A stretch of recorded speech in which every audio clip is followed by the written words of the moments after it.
Aí, novamente, estamos de volta. E Jesus, o companheiro incondicional de todas as horas, permaneça conosco a nos abençoar. Estejamos em sintonia com Ele. Como estávamos dizendo, esta nova faceta da psicologia, intitulada Quarta Força, ou a psicologia transpessoal, não quer inovar absolutamente nada. Não tem o interesse de fazer inovações. Nada mais do que a participação ativa da doutrina espírita, da parte científica da doutrina espírita. Por quê? Porque ela responde, ela consegue responder.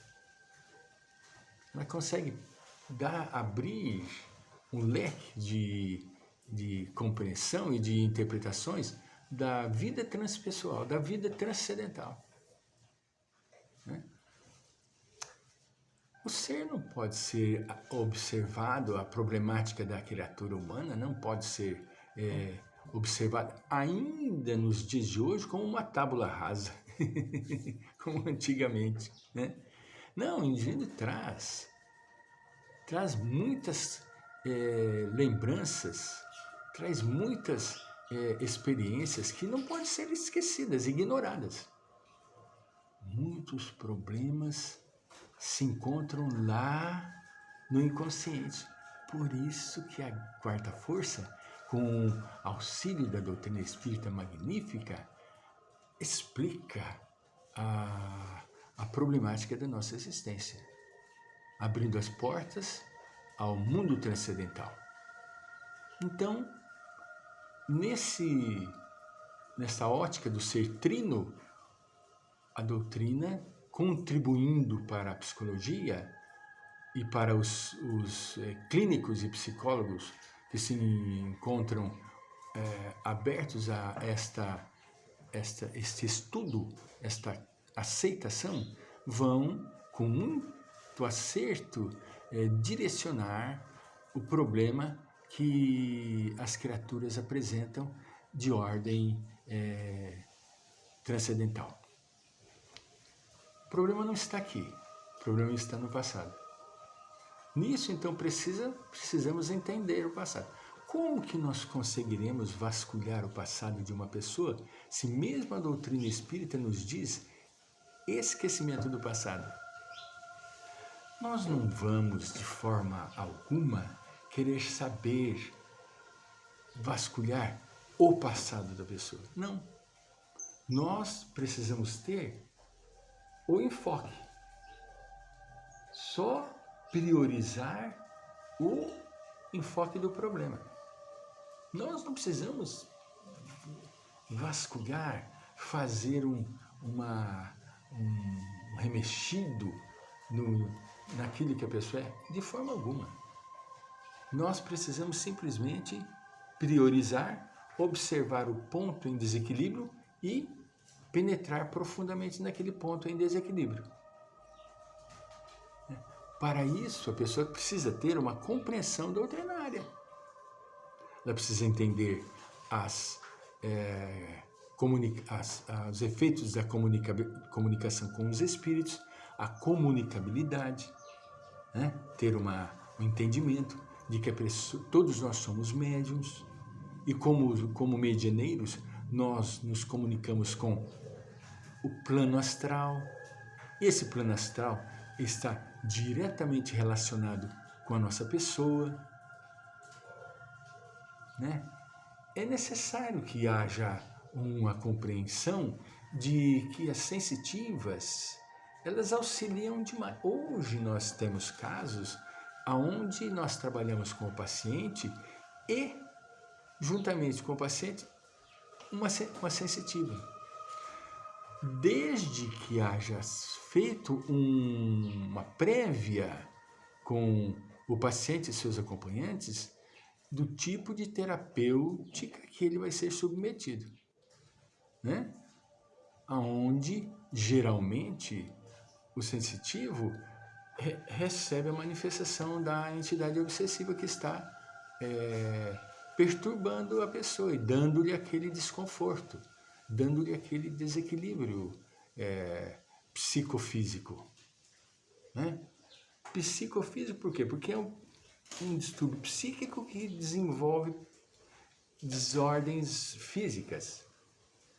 Hoje a medicina já possui esse tipo de trabalho. Os médicos, os clínicos abriram essa possibilidade. Nós temos hoje grupo de médicos espíritas trabalhando com o recurso do sensitivo, fazendo a terapêutica com a utilização de um sensitivo. Muito bem, vamos ver aqui como a Joana prossegue nessa sua interpretação e fecha este subitem.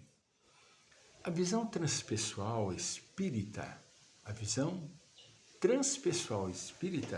porque completa, elucida os inúmeros fenômenos paranormais de natureza anímica e mediúnica que caracterizam a existência humana, concedendo-lhe dinâmica imortalista e conteúdo de significado de causalidade.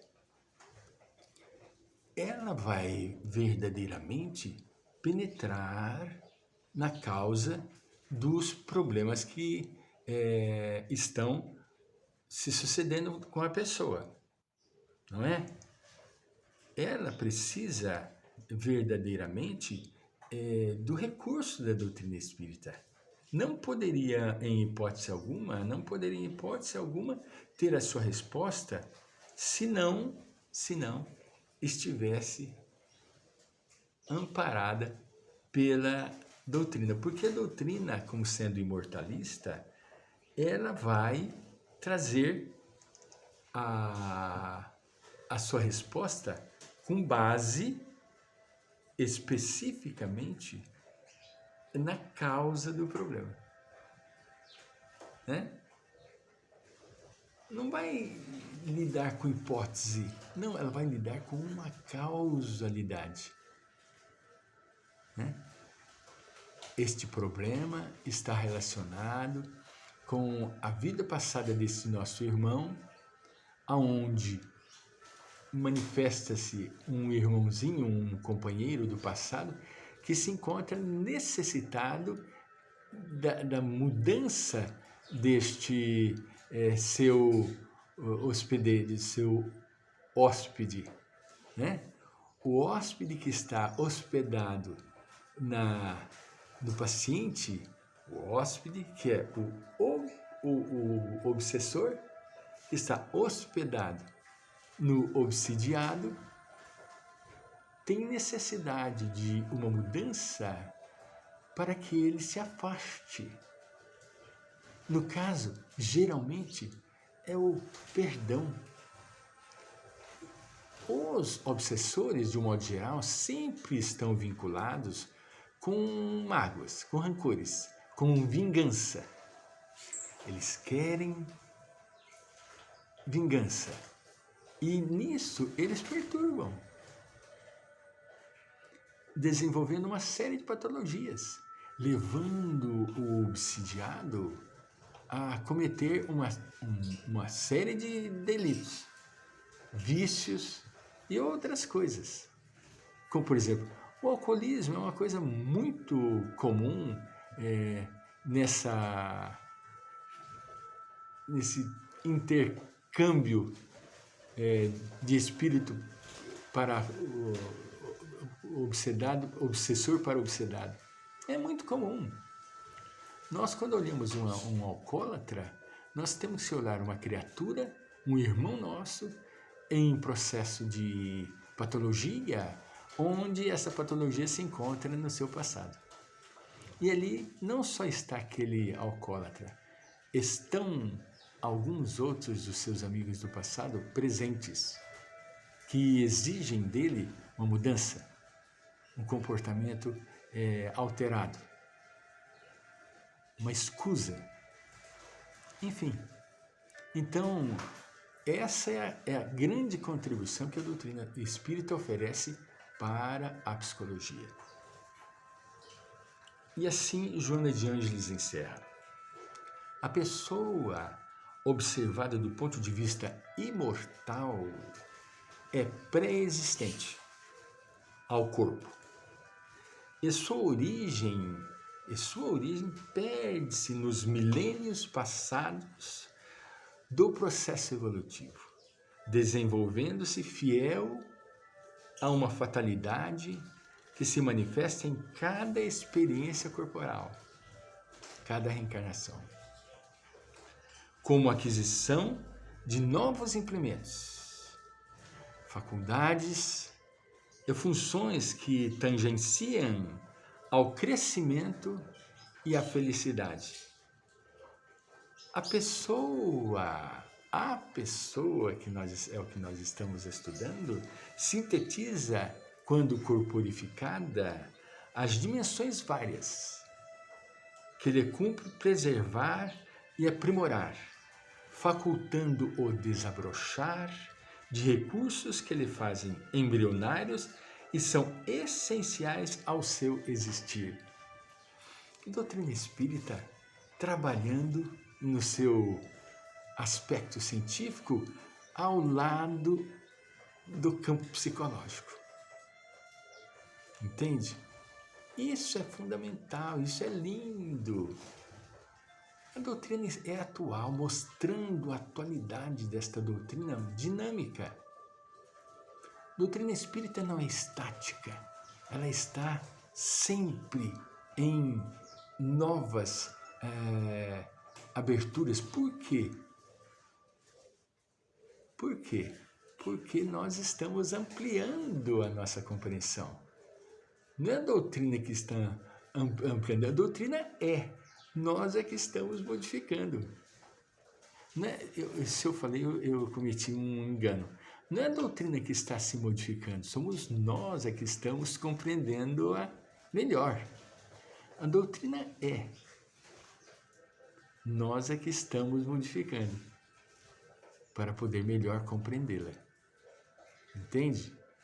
Por isso, este contributo da doutrina espírita para a psicologia, abrindo espaço para a psicologia transpessoal, faz com que a psicologia de hoje em dia atenda com segurança, com maestria e com muita objetividade a problemática psicológica que envolve a criatura humana. Sejamos felizes, porque nós temos em nossas mãos a grande ferramenta para a nossa transformação. Muita paz. Vamos voltar. Daqui um segundinho. É um vapt-vupt. Daqui a pouquinho.